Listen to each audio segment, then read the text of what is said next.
अजहर मकसूद जम्मू कश्मीर से, अगर कोई शख्स दूसरे तलबा के लिए असाइनमेंट्स बनवाता हो जो बरतानिया में रहते हैं तो क्या ये अमल इस्लाम के नज़रिए से किसी भी तरह हराम तस्वुर किया जाएगा?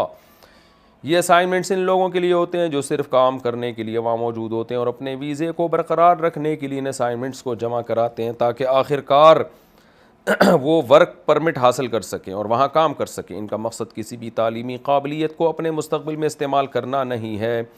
वो तलबा जो पाकिस्तान से बरतानिया जाते हैं सिर्फ काम की नीयत से ही जाते हैं, क्योंकि वर्क वीज़ा हासिल करना बहुत मुश्किल होता है, इसलिए वो तलबा स्टूडेंट वीज़े के ज़रिए जाते हैं और 2 साल के बाद स्टूडेंट वीज़े के ज़रिए इनको वर्क परमिट मिल जाता है।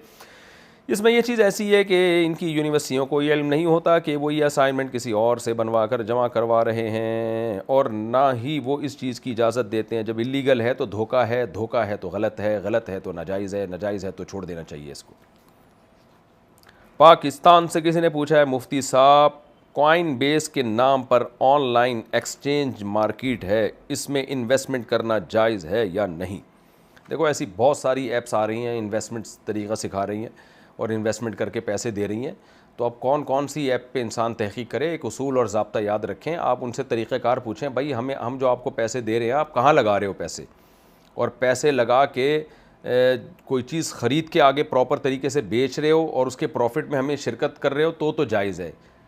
ये तरीका नहीं है तो फिर ये जायज़ नहीं है, क्योंकि आजकल ब्लॉकचेन के नाम पे चल रहा है सिलसिला कि 4 को पहना दिया, फिर अब वो 4 आगे हर एक 4 को पहना देता है, वो उसके भी प्रॉफिट आपको मिलता रहता है। ये ठीक नहीं है। इसी तरह कोई चीज़ कब्ज़े के बगैर आगे बेच रहे होते हैं, या ऑनलाइन जो है वो करेंसी का तबादला हो रहा होता है, यानी करेंसी की ख़रीदो फ़रोख्त हो रही होती है ऑनलाइन। फ़िज़िकली कब्ज़ा किसी का भी नहीं होता करेंसी पर, या गोल्ड पर कब्ज़ा होता नहीं है और गोल्ड को आगे जो है ना वो उसका सिर्फ डिफरेंस बराबर करते रहते हैं कीमतों का, और इसी तरह से नफ़ा को इधर उधर करते रहते हैं। तो ये तमाम तरीक़े नाजायज़ हैं। तो तरीक़ा यही है कि बाकायदा प्रॉपर किसी चीज़ को ख़रीद के आगे बेचा जाए, जैसे ड्रॉप शिपिंग में होता है, लेकिन उसमें भी 3 शर्तें हैं, वो मैं बता चुका हूँ कई बार। वो क्लिप मेरा दोबारा देख लें। खुलासा ये कि जब किसी ऐप के बारे में पूछें ना तो उनका तरीक़ा लिख के भेजें कि ये इस तरह से ख़रीदो फ़रोख्त कर रहे हैं। बहुत से लोग कहते हैं हमें तरीक़ा ही नहीं पता है, तो जब तरीक़ा पता नहीं है तो फिर आपके लिए ख़रीदो फ़रोख्त या उसमें इन्वेस्टमेंट करना जायज़ नहीं है।